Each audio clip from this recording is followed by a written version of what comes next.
خلوص جہل کو علم سے بدل دیتا ہے اور خود غرضی بڑے سے بڑے عالم کو جاہل کر دیتی ہے۔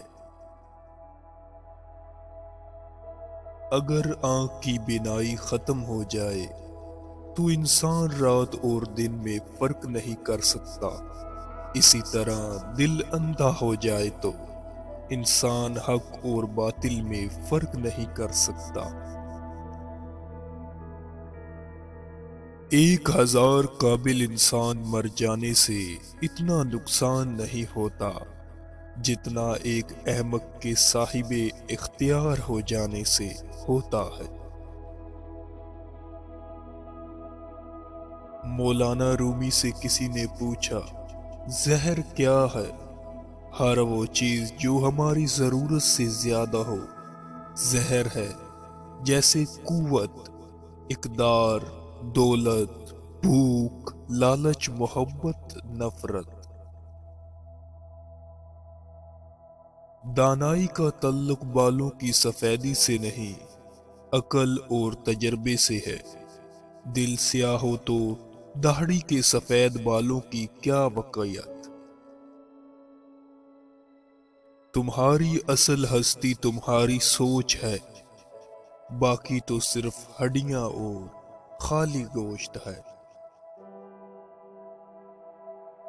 اگر تم محبت کے پاکیزہ رستے پر چلنا چاہتے ہو تو پہلی شرط یہ ہے کہ تمہیں عاجز ہونا پڑے گا، دھول اور خاک کی طرح۔ اگر تو بیکار پتھر ہے تو کسی صاحب علم کے پاس بیٹھ گوہر بن جائے گا۔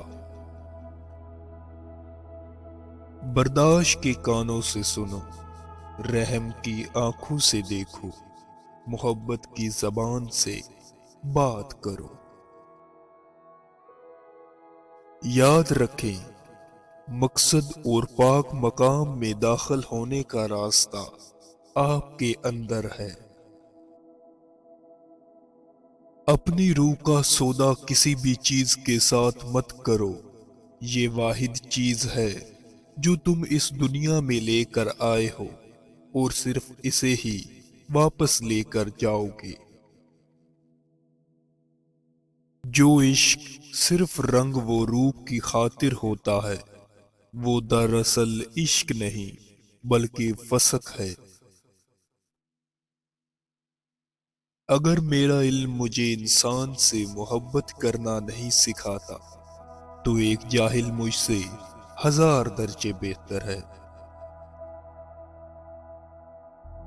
کھانے کے ایک لقمے میں ایک بال یا ریت کا ذرہ آ جائے تو پورا نیوالا پھینک دیا جاتا ہے، تو پھر تمہاری روح کیسے آلودہ غذا برداشت کر سکتی ہے؟